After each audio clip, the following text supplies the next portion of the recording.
Taebiesssss, it's the real Miss Tay, and I'm super excited about today.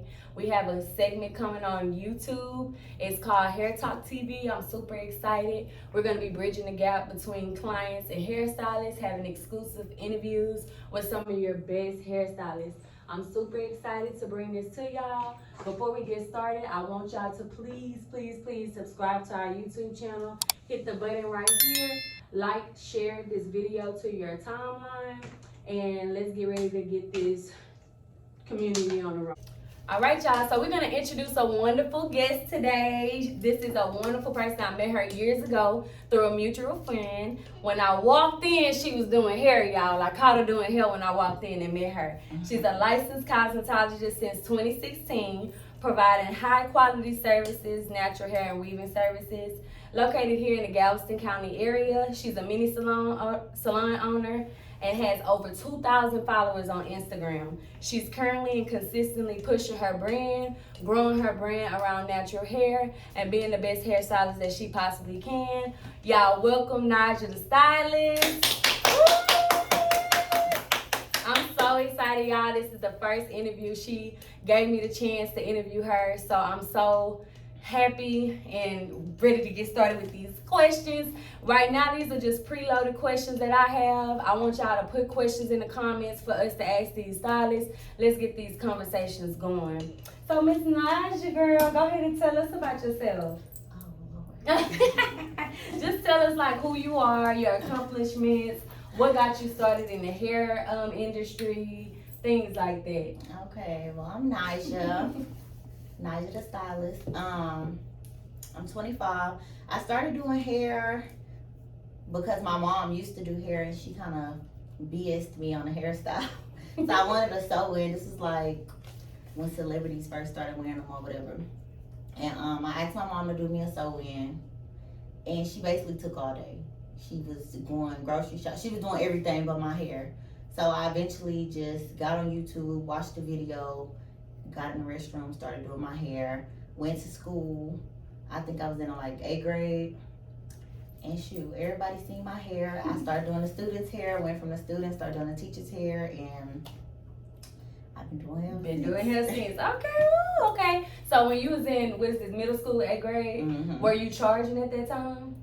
Yes, so I was charging super cheap. I think I charged like $25. Ooh. I didn't know I could braid.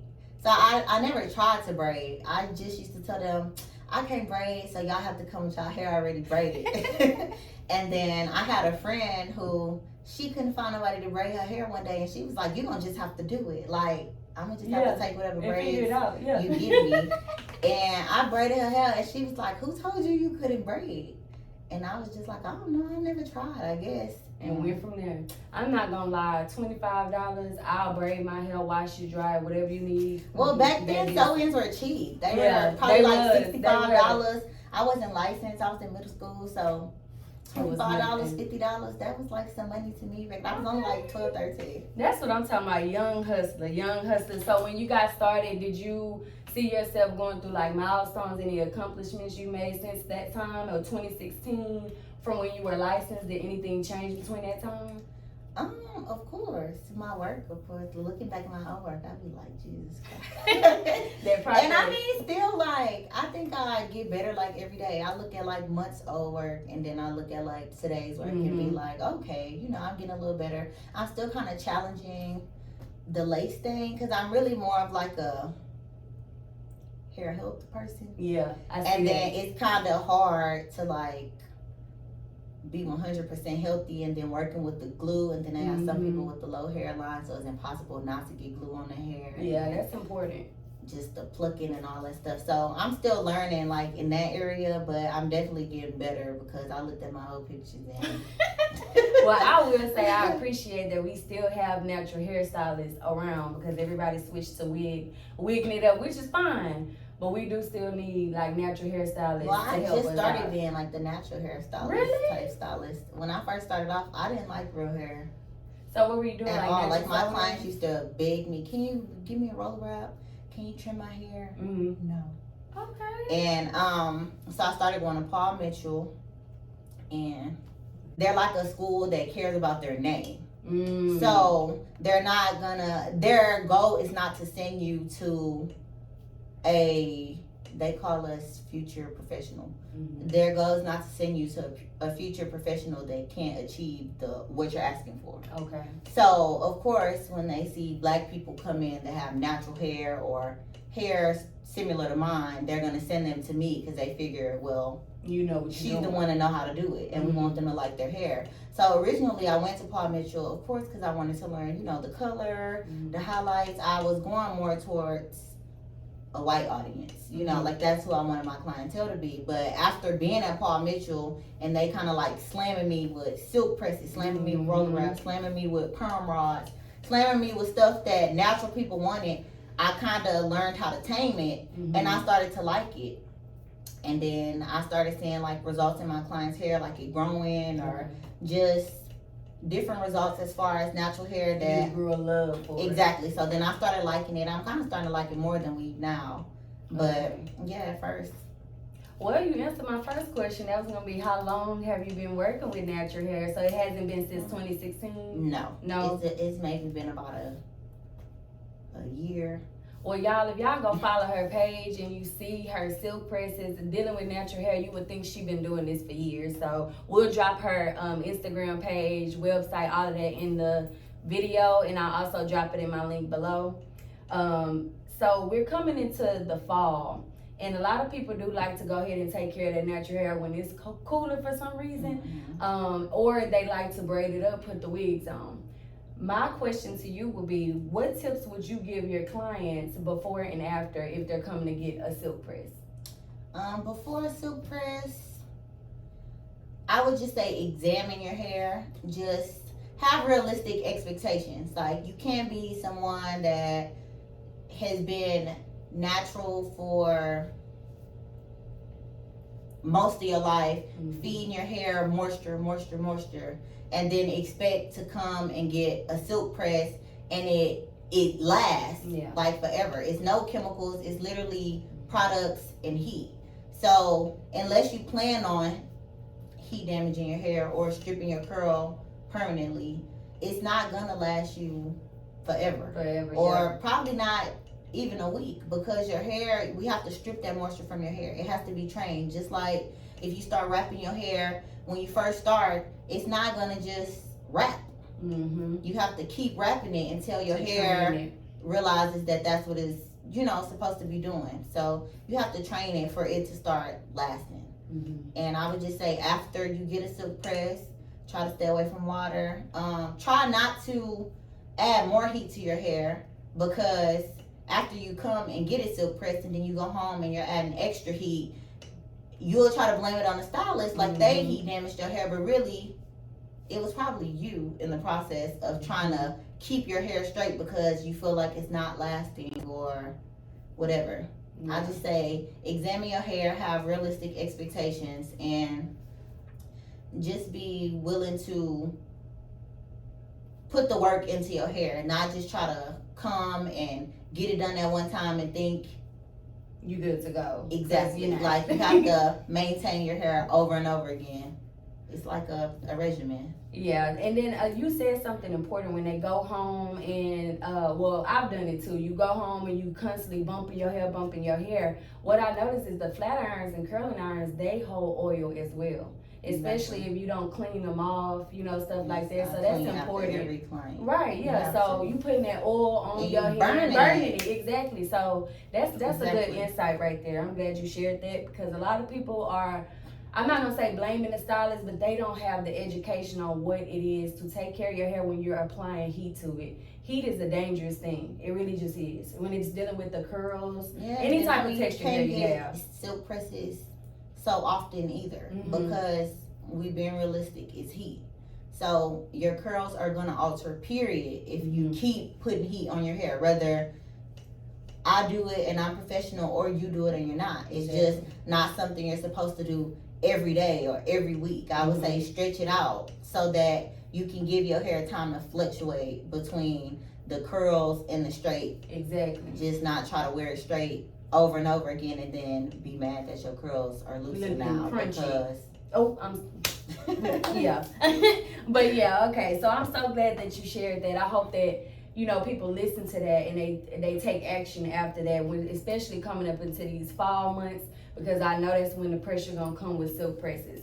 Another thing I have is, so we talked about the curl pattern. If a client loses their curl pattern and they come to you and they're like, what can I do to get my curl pattern back? What are some tips or what are some advice that you would give that client? I mean, it really just depends on if that's possible. Mm-hmm. I just try to be honest. Like, if it's possible, if your curls look like, some people you just gotta, like for me, when I first started getting silk presses, my curl wouldn't snap back like right after. Mm-hmm. I would have to keep washing it a couple of times and then keep feeding it moisture, and then my curls will come back. Mm-hmm. But then some people, I mean, like if you were to get a silk press and you don't have like healthy hair, like say your hair dehydrated, it's brittle, and then you put that heat to it, 9 times out of 10 you altering that curl, like right then and there, like you breaking it. 9 times out of 10 it's not coming back. You probably well, off camera we had a conversation about how your texture changed. What were some things that you did when you saw your texture change? What were some things that you did to try to get it back or whatever? I mean, I tried to steam it. I was trying like little natural remedies with like aloe vera and different things that are just known to moisturize your hair. And I ended up learning that products don't really moisturize your hair. It's water that moisturizes your hair, and then the products are just to retain the water. So I was doing little things trying to keep heat off my hair. So right now I don't really flat iron my hair. So when I want my hair straight, I wash it, I roller wrap it, and I just sit under the dryer. So I don't have like direct heat on it. It's still heat, but it's not direct heat. Okay. And I've noticed that it doesn't really alter my curl as much. That makes sense, because you're in that dryer, then you're putting all that moisture back in. It's not coming out, so it's going right back in. It makes my hair, it gives it more volume anyway too. And I kind of have like fine, thin hair, so it works for me. But yeah, so I mean, it really just depends on the person, depends on their hair health. Yeah, so I appreciate that advice, and I agree with it. The moisture is a big thing. The main thing with curls, like you said, it depends on how damaged your hair is. If your hair is damaged to the point where you have no curl at all coming out the scalp, it's best if you do a big chop. I'm gonna just be honest, because the hair is not gonna ever grow out. It's not gonna spiral out the way that it's supposed to. Take that one out of storage. So I'm super glad that you brought insight to the moisture, aloe vera, doing sprays throughout the day, doing twist downs, just making sure when you get out the shower, don't wring your hair out, let it air dry sometimes, stuff like that. So I'm so super glad that you brought that up. So I like to end my little spiel, my little conversation with a trigger question for our hairstylist. Yours today will be, what would you do if a customer had a bad experience with you? So first, clients, y'all need to tell us that y'all had a bad experience, because I have a lot of clients that come and they tell me a bad experience they had with other stylists, and I'm not really a gossiper. So my first question gonna be, well, did you let her know that you didn't like it? Did you let her know that? Exactly. Most of them say no. Most of them didn't even tell you that they didn't like it, or it was something that they didn't want you to do. So if they express that to me, first off, I'm gonna try to fix it. Like whatever it is, if it's something that can be fixed, then I'm gonna try to fix it. But I also need you to know what you want, because you have clients that come and they're like, I don't know, just do whatever. And you do whatever, and then they realize that that's not what they wanted. So you do know what you want. You just indecisive. Exactly. So you need to, when you come to your appointment, you need to know what you want. Like some stylists don't like particular clients. I love particular clients. Bring me a picture, tell me exactly what you want. If you see me going away that you think that's not the way, say something. Ask a question. You might be assuming, and I wasn't doing that, but I'd rather that than you let me do it. And now you like, no, that's not what I wanted. So tell me. I feel like I that's can't better read your mind, anyway, you know? 'cause you building rapport with your client. Exactly, With and your I like clients, particular exactly. clients. I like for them to tell, you know, like, okay, I got her today. I know she want this. I know she like it this way. I know this is this. That way, I can kind of time you out. Okay, she gonna take this long because we only doing this, and this, and this. Yeah. So I would just first, I would try to, you know, fix it. If it's not fixable, then maybe I'm just not the stylist for you. You know, I'm gonna try to accommodate you money wise if it was something on my part, you know. And then after that, I mean, all I could do is try to refer you to somebody else that maybe, you know, could achieve the goals you want. Or, I mean, I don't know, I just wish you the best. Wish you the best, yeah. But it's important because everybody's not gonna like your work. Everybody's not gonna like someone else's work. Everybody's not for you. And because stylists don't think like you, like, let me see what this client, I'm not gonna say all stylists, I'm gonna say some. Let me see what this client really wants. Let me see if I can add value to this client, because if I can't, it's no use to do it. And you can ask anybody. If you send me something and I know that I can't do that, or I don't feel comfortable to where I'm not gonna let you walk out here with my name on it, I'm gonna tell you no. No. I'm gonna say I can't do that. You know, like I don't think so. Now I do have some clients that be like, okay, you know, practice. Like I trust you. If you don't come out right, then whatever, you know, we gonna do something else. But I'm gonna tell you, like, girl, honesty counts. That, you know, honesty counts. Okay, well, y'all, this is gonna conclude everything. I am gonna add a little motivation here, some inspiration. Any entrepreneur out there or upcoming hairstylist, what is some advice that you would give them coming up or just starting out? Coming up, I would just say know your worth from the beginning. Don't start off low because you feel like, oh, I'm just starting or I'm not good enough or whatever. You want to attract the clients that you want. Don't lowball yourself because you cheat yourself when you start off that way. And also, always learn. Like, don't stop learning, because one thing about the hair industry, like, it keeps growing, it keeps repeating itself, it keeps changing. So you don't want to be one of those stylists that you still doing roller wraps, like now we on silk presses, or you still doing silk presses and now we back to something else. And you just have, you know, your clientele gonna start decreasing because your clients want the wave, the new hair and stuff. What's trending and all that. Exactly. You don't never learn enough. You don't never know enough. I would just say just keep learning and charge what you feel like you worth. Don't lowball yourself because you scared of not getting clientele, because the people that are for you, they're gonna come, they're gonna pay whatever. You want to attract the clientele that you want.